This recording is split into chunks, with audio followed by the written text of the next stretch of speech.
WordPress manually install করার জন্য প্রথমে আমাদেরকে ডাটাবেস ক্রিয়েট করে নিতে হবে। তো cPanel-এ আসার পর এখান থেকে নিচে স্ক্রল ডাউন করলে ডাটাবেস সেকশন পেয়ে যাব।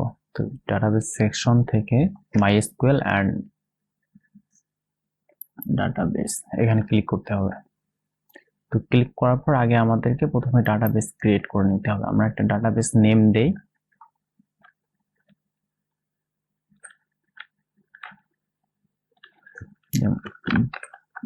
Zero learners.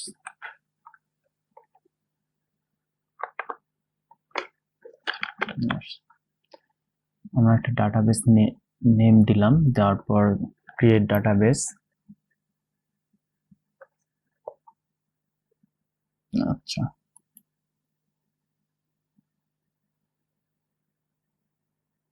দেখাচ্ছে অটোমেটিক ডাটাবেস ক্রিয়েট হয়ে গেছে। তারপর আমরা এখান থেকে এই ডাটাবেসটাকে মেইনটেনেন্স করবে।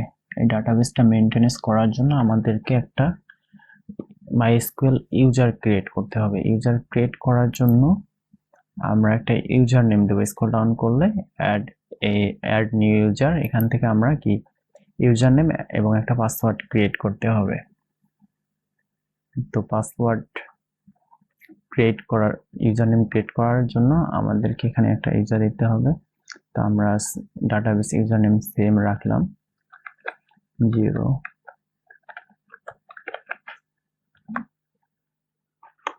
লার্নার্স। তারপর এখান থেকে একটা পাসওয়ার্ড সেট করে দিতে হবে। পাসওয়ার্ড সেট করার জন্য আমরা একটা নেই, নোটপ্যাড নেই, তাহলে আমাদের কাজগুলো সব সহজ হবে। আচ্ছা, ZL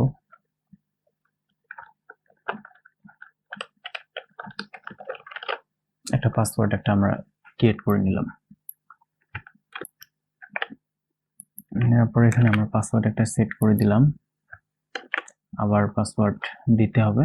দেওয়ার পর আমরা ক্রিয়েট ইউজার ক্লিক করব। তো আমাদের ডাটাবেস এবং ডাটাবেস ইউজার ক্রিয়েট অলরেডি হয়ে গেছে। এখন এই ডাটাবেস আর এই ইউজার নেমের মধ্যে একটা কানেক্ট করে দিতে হবে। তো সেটার জন্য স্ক্রল ডাউন করলে এখানে যে ইউজার টু ডাটাবেস, এই ডাটাবেসটা কোন ইউজার মেইনটেনেন্স করবে, এখানে ইউজার, আমরা যে ইউজারটা একটু আগে ক্রিয়েট করলাম, এবং ডাটাবেস। এখানে যদি আপনার আরো অন্যান্য ওয়েবসাইট অ্যাড করা থাকে সেক্ষেত্রে সে ওয়েবসাইটের ডাটাবেসগুলো দেখাবে, সেখান থেকে আপনি ডাটাবেসটা সিলেক্ট করে নেবেন। নেওয়ার পর এখানে অ্যাডে ক্লিক করবেন।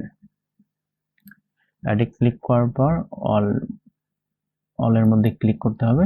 তারপর স্ক্রল ডাউন করার পর মেক চেঞ্জেসে ক্লিক করতে হবে।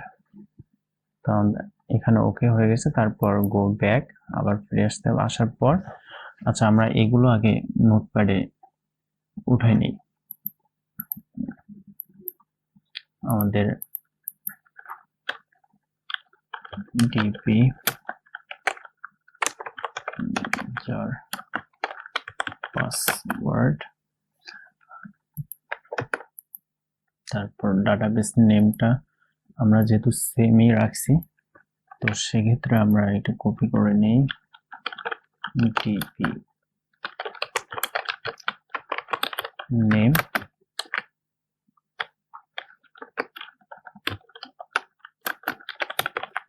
ইউজার। আচ্ছা, এগুলো পরবর্তীতে আমাদের কাজে লাগবে। তো আমাদের ডাটাবেস ক্রিয়েট করা শেষ। এখন আমাদেরকে ওয়ার্ডপ্রেসটা ডাউনলোড করে নিতে হবে, ওয়ার্ডপ্রেস ফাইলটা। তো সেটা ডাউনলোড করার জন্য ওয়ার্ডপ্রেসের অফিসিয়াল ওয়েবসাইটে যেতে হবে, wordpress.org।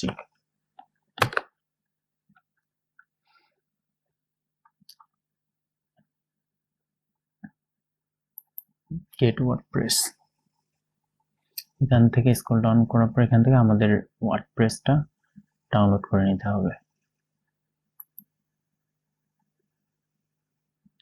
আচ্ছা, ডাউনলোড কমপ্লিট। cPanel-এ আসার পর টুলস থেকে আমরা এখন আমাদেরকে যেতে হবে ফাইলের মধ্যে। আচ্ছা, ফাইল সেকশন থেকে ফাইল ম্যানেজার আসার পর এখান থেকে পাবলিক আন্ডারস্কোর এইচটিএমএল এই ফোল্ডারে আসার পর আমরা যে ওয়ার্ডপ্রেস ফাইলটা ডাউনলোড করছি সেটা এখানে আপলোড করে দিতে হবে। এখান থেকে এই যে উপরে আপলোড অপশন, এখানে ক্লিক করতে হবে। ক্লিক করার পর সিলেক্ট ফাইল, আমাদের ওয়ার্ডপ্রেস ফাইলটা সিলেক্ট করে দিতে হবে। ওয়ার্ডপ্রেসটা ইনস্টল নিচ্ছে, আমরা সেই পর্যন্ত একটু অপেক্ষা করি।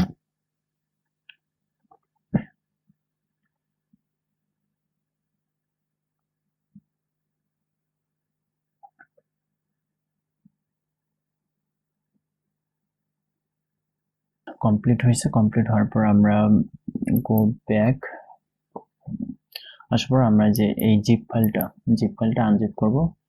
এখানে মাউস রাইট ক্লিক করার পর এক্সট্রাক্ট আমরা যে ফোল্ডার অর্থাৎ পাবলিক আন্ডারস্কোর এইচটিএমএল এই ফোল্ডারের মধ্যে আমরা সব ফাইলগুলো রাখবো।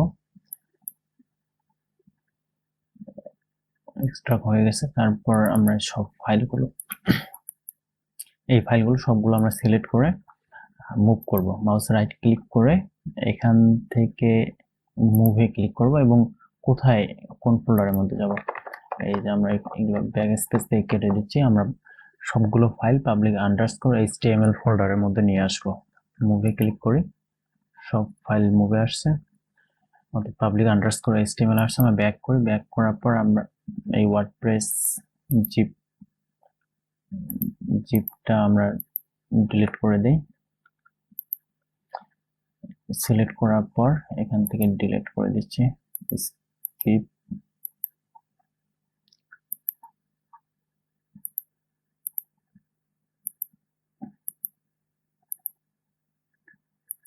ডিলিট করার পর এখন আমরা ওয়ার্ডপ্রেসটা ডাটাবেসের সাথে কানেক্ট করব। তো সেটার জন্য আমাদেরকে ডোমেইনটা, যেই ডোমেইনে আমরা ওয়ার্ডপ্রেসটা ইনস্টল করলাম সেই ডোমেইনটা আমাদের এখানে টাইপ করতে হবে।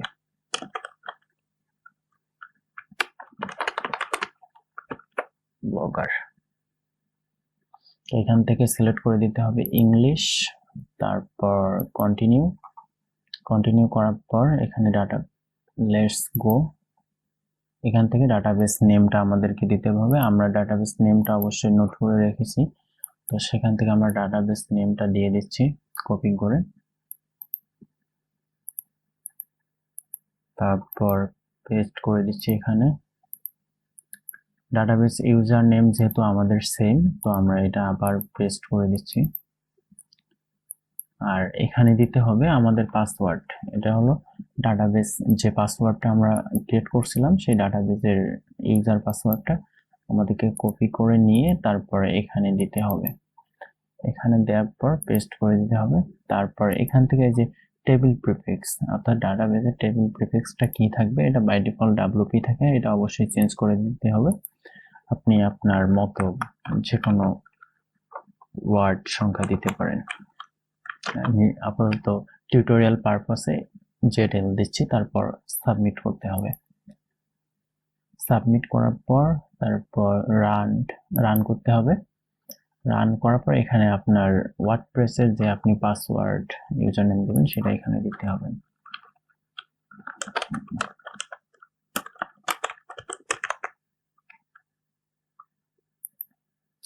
ইউজার নেম, যে ইউজার নেম দিয়ে আপনি লগ ইন করবেন সেই ইউজার নেমটা এখানে দিতে হবে। আমি দিচ্ছি 0 লার্নার্স। এখানে অবশ্যই স্ট্রং পাসওয়ার্ড দিতে হবে। এই পাসওয়ার্ডটা আপনি আপনার পছন্দ মতো দিয়ে নেবেন। আমি টিউটোরিয়াল পারপাসে একটা পাসওয়ার্ড দিয়ে দিচ্ছি।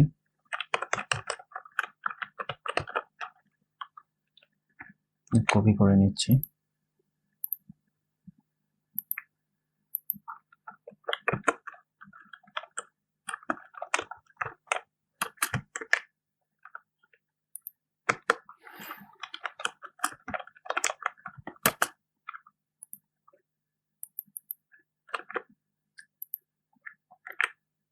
তারপর এখানে ইমেল দিতে হবে, যে ইমেলের মধ্যে পাসওয়ার্ড রিকভারি থেকে শুরু করে যে কোনো মেল আপনার ইমেলে চলে আসবে, সেই ইমেলটা আপনাকে এখানে টাইপ করে দিতে হবে। আমি আপাতত টিউটোরিয়াল পারপাস একটা দিয়ে দিচ্ছি।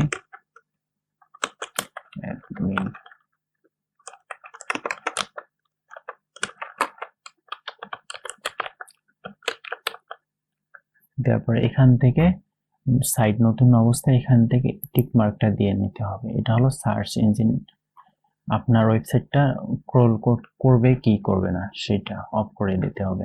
প্রথম নতুন অবস্থায় অফ করে দিতে হবে, যখন সাইট রেডি হয়ে যাবে তখন আপনি সেটিং থেকে এটা উঠাই দিয়ে সেভ দিলেই তখন আপনার ওয়েবসাইটটা গুগলের ডাটাবেজে ইন্ডেক্স হবে। ওয়ার্ডপ্রেস ইনস্টল আমরা ক্লিক করি, লগইন। তো এখানে আমরা যে অর্থাৎ ওয়ার্ডপ্রেস যে ডব্লিউপি ইউজার যেটা আমরা সেট করলাম সেই ইউজার নেমটা কপি করে আমরা এখানে পেস্ট করে দেই। তারপর এখান থেকে পাসওয়ার্ডটা কপি করে নিই এখানে পেস্ট করে দিই, তারপর লগইনে ক্লিক করি। আমাদের already WordPress install complete. So ভালো থাকবেন, দেখা হবে পরবর্তী নেক্সট কোনো ভিডিওতে।